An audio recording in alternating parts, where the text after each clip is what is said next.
Hello and welcome students.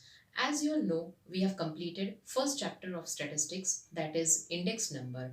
In this video lecture, I am going to start second chapter of statistics, that is linear correlation. Students, in standard 11th, we have studied measures of central tendency, measures of dispersion and skewness, in which the study was limited to distribution of only one variable. But in many situations, it may be necessary to study the relation between two or more variables at a time. So in this chapter, we are going to study the relation between two variables at a time.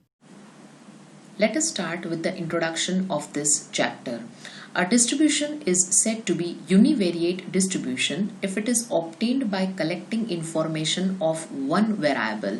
It means if the data is collected of only one variable, then that kind of distribution is called univariate distribution. For example, the distribution of marks obtained by students in a subject. Here one variable, that is only one variable, that is marks of students in a subject. That means the distribution is called univariate distribution. Similarly, monthly income of persons working in a company. So here the data is collected of only one variable, that is income of persons working in a company. The second point, that is the information obtained for two different characteristics of a unit at the same time is called bivariate data.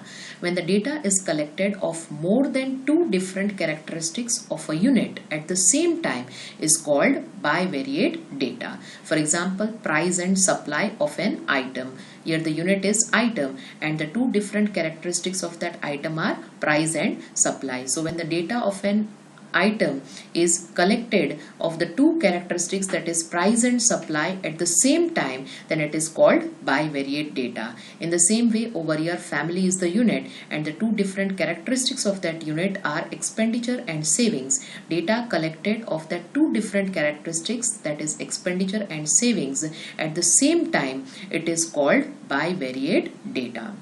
Here in this chapter, we are going to study correlation between only two variables. According to your course, we have to study the relation between only two variables. Now let us understand the meaning and definition of correlation. There are two main reasons for changes in value of two variables. The first reason, there is cause and effect relation between two variables. For example, rainfall is a cause and yield of rice is its effect. Due to increase in rainfall, the yield of rice increases, and due to decrease in rainfall, yield of rice also increases. So rainfall is the cause and yield of rice is its effect. Another example, expenditure is a cause and savings is its effect. Due to increase in expenditure, savings decreases, and due to decrease in expenditure, savings increases. So expenditure is a cause and savings is its effect. The second reason for changes in value of two variables is due to the effect of some other factor. For example, sale of raincoat and sale of rain shoes. These are the two variables. They are not having direct cause and effect relation between these two variables, that is raincoat and sale of rain shoes. But the effect of sale of raincoat and sale of rain shoes is due to the occurrence of the third factor, that is the monsoon. So this is the example of indirect cause and effect relation between two variables. From the above two reasons, we can derive the definition of correlation as you can see on your screen. That is, if there are simultaneous changes in the value of two variables due to direct or indirect cause and effect, then it is said that there is correlation between two variables. We have clearly understood the direct and indirect cause and effect with the example. Then it is said that there is correlation between two variables. We have understood the definition of correlation. Now what is linear correlation? Because of change in one variable, the value of other variable changes in constant proportion, then it is called linear correlation. It means that due to change in one variable, the other variable changes but in constant proportion, then it is called linear correlation. It is explained with an example over here, that is of radius and circumference. Students, you are knowing that radius is equal to r and circumference is equal to 2 pi r. So when radius is multiplied by the constant, what is the constant over here? That is 2 pi. So each and every time when the radius is multiplied by with 2 pi, we get the circumference. Suppose for example, our value of r is 2.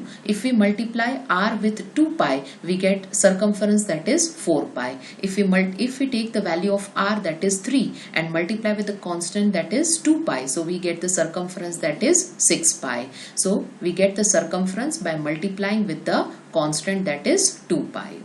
We shall study linear correlation in this chapter. So this point was very important because from the chapter point of view or from your course point of view, linear correlation topic we have to study. There are two main types of correlation. First one, positive correlation, and second one, that is negative correlation. Now what is positive correlation and negative correlation? Positive correlation means when the changes in value of two correlated variables are in the same direction. It means if one is increasing, value of variable A is increasing, then the value of variable B is also increasing in the same direction, then it is said to be positive. For example, sale and profit of an item, number of vehicles and number of accidents on road. If the number of vehicles increases, the number of accidents on road will also increase. It means due to change in value of one variable is increasing, then the another variable is also increasing. It means they are moving in the same direction, then it is said to be positive. The second point, that is negative correlation. When the changes in the value of two correlated variables are in opposite direction. Opposite direction means if one variable value is increasing and the value of the other variable is decreasing, then it is said to be negative correlation. For example, expenditure and saving. Just now only in the previous slide I explained, that is when the expenditure increases, the saving decreases, and if the expenditure increases, the saving decreases. Another example, that is altitude and amount of oxygen in air. At higher altitude, amount of oxygen decreases, and at lower altitude, amount of oxygen increases. So it is the inverse relation. It means if one variable increases, the other variable decreases. So there is opposite, they are moving in the opposite direction. This type of correlation between two variables is called negative correlation. There are mainly three methods of correlation. First one, scatter diagram method. Second one, Carl Pearson's method, and the third one, that is Spearman's rank correlation method. In this video lecture, I am going to explain you the first method, that is scatter diagram. Scatter diagram method is the diagrammatic representation of two related variables. Now let us understand the types of scatter diagram, in which the first one is perfect positive correlation. You can see in the diagram that if all the points of a scatter diagram lie on one line, all the points are in one single line. And if the line is going in the upward direction, all the points are moving in the upward direction from left to right, then it shows perfect positive correlation. When all the points are in one line moving from downwards to upward direction from left to right, then it is called perfect positive correlation between two variables, that is x and y. We get such scatter diagram when the changes in the value of two variables are in the same direction and in constant proportion. It means if the value of one variable increases, the value of other variable also increases in the constant proportion, then and then only this type of graphical representation will occur, or this type of diagram will occur. This type of diagram, when it occurs, then it is called perfect positive correlation. Now the next one, that is perfect negative correlation. If all the points of a scatter diagram lie on one line, you can see all are lying in one line over here also, and if the line goes in the downward direction, it means from up it is moving to the downward direction from left to right, then it shows perfect negative correlation. It means they are moving in the downward direction from left to right, then it shows perfect negative correlation between two variables, that is x and y. When the changes in the values of two variables are in opposite direction, it means if one variable increases, the value of other variable decreases, and in constant proportion, we get such scatter diagram.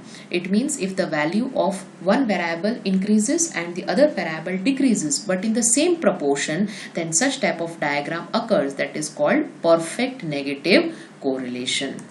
Now let us understand what is partial positive correlation. You can see in the graphical representation over here also, if all the points of a scattered diagram are not on one line, you can see they are not in one line but lie around a line. They are not in one single line but they are moving around a one line which is going in upward direction, but the direction is moving in the upward side. It means from left to right they are moving in the upward direction but they are not in one line. Then it indicates that there is partial positive correlation between two variables, that is x and y. When the changes in the value of two variables are in same direction but not in the same proportion. In the previous two correlation we had seen that there was constant proportion. They were changing in constant proportion. Here there is a change in two variables but not in the same proportion. We get such a scatter diagram, that is partial positive correlation. Now let us understand partial negative correlation. If all the points of scatter diagram are not on one line, you can see all the points are not on one single line but lie around some line. They are not in the same line but lying around one line which is going in downward direction. They are moving in the downward direction from left to right. Then it indicates that there is partial negative correlation between two variables x and y. When the changes in the value of two variables are in opposite direction and not in same proportion, it means value of one variable is increasing and the value of other variable is decreasing, and even they are not in the same proportion, then we get such type of scatter diagram, that is partial negative correlation. Now let us understand the last scatter diagram, that is lack of correlation. It means there is no correlation. If the points of the scattered diagram lie randomly without forming any specific pattern, you can see they are lying anywhere over here in the graph. They are not moving or having any specific pattern over here. Either they are not moving in the upward direction nor they are moving in the downward direction. It means no any specific pattern they are forming. Then it indicates that there is absence or lack of linear correlation. When we get such a scattered diagram, we can say that the two variables are not linearly related. It means there is lack of correlation or there is no correlation between the two variables. That's all for today, students. In the next video lecture, I'll be explaining the second method of correlation, that is Karl Pearson's method. Till then, study well. Goodbye. Take care. Stay blessed.